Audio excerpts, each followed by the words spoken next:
gaaffii hunduma keessanii deebisuuf jecha si'a lammaffaa fayyadama jechuudha. Maaliif yoo jettanii namoonni baay'een keessan akka ani viidiyoo irra deebi'ee hojjedhu akka ani viidiyoo irra deebi'ee hojjedhu na dirqisiistanii jirtu jechuudha. Sababii isaa immoo namoota baay'ee gaaffii hedduu na gaafattanii jirtu jechuudha. Halkan fayyadamna moo guyyaa fayyadamna? Akkasumallee suuqiirraa bitama moo faarmaasiirraa bitama? Akkasumallee birrii meeqaan bittee eessaa argattee hangamiif fayyadamna? Baay'ee gaaffii na gaafattanii jirtu jechuudha. Sababa keessanitti kanani qubaan lixee itti fayyadamu jechuudha. Dhugumadha ni balleessaa dhugaa waan xalaa kana dhugaa ni balleessaa jettan jechuudha. Dhugaa dubbachuuf baay'ee tokko jechuudha. Ani kana jedhee isinitti himuu hin danda'u. Nagaa Waaqayyoo isiniif haa baay'atu. Hordoftootaa fi jaallatamtoota kabajamtoota maamiloota kiyya. Egaa ani nagaan qabaa, nagaa guutuu, nagaa irraa afaa jechuudha. Viidiyoo ani waa'ee kireemii kanaa jechuudha. Kireem kalxaa zaafaraanii, kireem kalxaa zaafaraan kan jedhu kana jechuudha. Ingiliffasaatii fi arabiffasaatii warri arabiffa beektanii. Inni kaleessaa suuraan sirriitti nutti mul'atee hin jiru. Suuraa isaa nuu maxxansii kan jettan jechuudha. Suuraa siniin maxxansaa irraa ilaallattu jechuudha. Suuraa ana amma asirra sinii kaa'u. Suuraa ana amma asirra sinii kaa'u iskiriinshoot godhaati. Kalxaa zaafaraan kireem kalxaa zaafaraa yoo jettanii yuutuubii irra dhaqxanii sarchii yoo gootan tiktookii irra dhaqxanii sarchii yoo gootan asii gadi dardaramee isinii dhufa jechuudha. Baay'een keessan giraasin gabba'ee jira. Akkasuma immoo jechuudha namoonni baay'een eessarraa bitamaa suuqii ni jiraawoo suuqiitti madaamii koottiin ergadha.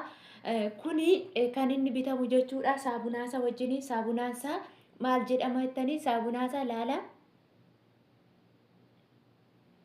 qubeen irra hin jiru jechuudha. Saabunaasa kanarra qubeen hin jiru. Akkuma siniin jedhe irraan muree asirraan irraan muree jechuudha. Asiin irraan muree yaa xiqqoodha. Xiqqoo haa ta'uyyuu malee suuraa saanuu kaasii warri jettan jechuudha. Kunoo akkasumattiin suuraa isaa kana wajjiniin sannan sinii kaasa garuu maqaan qabu kun maqaansaa hin beeku. Maqaa warra chaayinaati. Qubee warra chaayinaa jechuudha. Ta'ee arabiffa ta'ee hin beeku wallaa ila kunoo laala. Chaayinaa ta'ee arabiffa ta'ee hin beeku jechuudha. Viidiyoos anan kana sinii jedhe eessaa argama kan jettani faarmaasii hin jiru. Ani dursa gaafani kalxaa zaafaraanii kana tiktookii irraa eenyu kan jedhu irraa argite yoo jettan ummu ajab kan jettu tokko irraan arge. Ummu ajab sun immoo bakka isheen jirtu hin beeku. Dubaay jirti ta'ee Kuweet jirti ta'ee Kaatar jirti ta'ee iddoo isheen jirtu hin beeku. Garuu warri Saudii, Jidda, Makkaa, Madiinaa, Riyaad warri jirtanii lakkoofsa kana qaba'aa jettee achi jalatti isheen lakkoofsa kana maxxansitee jirti jechuudha. Lakkoofsa sana achirraa qabadheetiin aqeetii waasaappiidhaan dubbisa jechuudha. Waasaappiidhaan nama lama dubbisa. Nama lama dubbisnaanuu lamaan isaanii gatiima wal fakkaataa natti himan jechuudha. Saabunaa kana birri 20 naan jedhanii kanammoo 200 naan jedhanii mashwaara yookiin immoo taaskii immoo birri 50 kaffalta naan jedhanii walumaa galatti riyaala Saudii 200 fi 70 jechuudha. 270 riyaala Saudii birri Itoophiyaa 10,000 ol jechuudha kun. Sinii galee innaa akkasuma faarmaasii jira inni faarmaasii nan dhabe. Kireem kalxaa zaafaraan jedhee faarmaasii dhaqee faarmaasii tokko qofa dhaqani.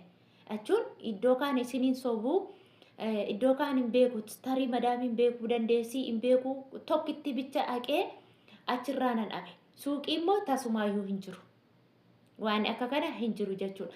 Ammoo dhuguma ni balleessaa hangamitti sirraa balleessee yoo jettan immoo an torban 3 dibadhe torbanuma 3 keessatti torban 3 keessatti funyaan kiyyarraa xirritti godhee balleesse jechuudha. Torbanuma 3 irratti. Innaa luka koo immoo nama adaba yuutuubii waan ta'eef madaattiin argisiisu. Madaan gidduu jira waan soofaan gad na cafallaqee gurraacha'e jechuudha. Lukti koo walumaa galatti gadi soofaan na cafallaqee ka'ee narra dhaabbatee madaa'ee gidduunsaa iddoon kaan immoo eelahee ni gurraacha'e jechuudha. Madaan asirratti mul'atu. Iddoon eelahee madaan sun innuma jira. Iddoo madaan taane iddoo gurraacha sanatti dibee jechuudha. Xalaa'e. hinxalaa isanuu nama iddoo silippeerii hidhatana xiqqoo waan lukti koo diimaa ta'eef garmalee irraa beeksisa jechuudha. Dhugaa dubbachuuf silippeerii hidhachuu hin danda'u jechuudha. Sababa kanaatti iddoo isaatti yeroo dibe mallacci jennaan iddoo isaarraa ni bade iddoo madaamatu fayyuu dide malee jechuudha. Waan garmalee ganna cafallaqee fi iddoon gurraachisaa hundi ni fayya jechuudha. Yeroo dibattan morma keessa wajjiniin dibadhaa. Akkasuma immoo birrii isaa isinitti meen jira riyaala Saawudii 270 warra kaan hin beeku nama lama gaafadhee gatiin isaa akkasuma naan jedhanii akkasuma immoo suuraa isaa immoo isuma dhamma ani asirratti ni kaa'ee kana iskiriin shuut godhadhaa barreeffama isaa warri arabiffa beektan arabiif warri ingiliffa beektan ingiliffatiin sarchi gootan itti fayyadamtu jechuudha. Hangamitti sirraa balleessi torban 3 fayyuman dibadhe akkam immoo ganama immoo guyyaa yaani yeroo jettan immoo anamma yeroo marraafu jechuudha galgala ofitti dibaa jechuudha. Ofitti dibee akkuma ammaa kana na argitan kana akkasumatti galgala dibadhe. Galgala dibadhee kanattiin rifeensi kanarra garmalee nama argaa jira sumaanu. Weeni enna asiin dibadheetaniin galgala narrafaa ganama saabunaa kanaan nan dhiqe. Galgala toon dibatii isinitti meen jira saabunaa kanaan dura miiccattanii isa booda ofitti dibattu. Kaleessa isinitti argisiiseen jira dursa fuula keessan saabunaa kanaan miiccattanii bakka gurraacha ta'e san saabunaa kana immoo fuutanii dolboggootanii bishaan keessan buusiinaa dafee sin jalaa dhuma. Otoo kiremiin kun jiru otoo kiremiin kun hin dhumiin saabunaan sin jalaa dhumuu danda'a. Sababiin isaa saabunaa guddaa bishaan keessa yeroo gootan dafee dhuma. Amma akkanitti irraa muradhaa anamma kana ganaan iddoo 4 itti hiree muraa jechuudha. Ganaa iddoo 4 asitti takkaan mura asitti takkaan mura asitti takkaan mura iddoo 4tti muree fayyadama. Bishaan keessan kaayina wayirra kaawwadha akkasitti bishaan akka kanarra wanta akka gingishaa irra kaahaa bishaan akka sin jala xuuxee saabunaa keessan hin finneef jechuudha. Yoo bobaa jala sin gurraacha bobaa yoo jilba ta'e jilba yoo kana ta'e kana iddoo isaatti dibadhaati kiremii kana fayyadama. Qaama hundaaf ni ta'a jechuudha. Namoonni iddoo adda addaa gurraacha qabdan iddoo hundumasaaf ni ta'a. Ganama yeroo kaatan aduutti otoo hin ba'iin namoonni aduu keessa jirtan aduutti otoo hin ba'iin fuula keessa miica. Akkasuma immoo hundi keenyi ganama yeroo kaanu gaaziirra naannoofna waan ta'eef otoo iddoo gaaziin dhaqiin alatuula fuula keerraa ganama dhiqadhu. Fuula keessan ani akkaataa itti fayyadame akkaataa isheen anirraa bite sun naan jette akka kana naan jette namoonni immoo argachuu hin dandeenye jechuudha. Feesbuukiin kee eenyu jedhamaa kan jettan ani ofii koo hin gurguru walumaa galatti isinitti hima.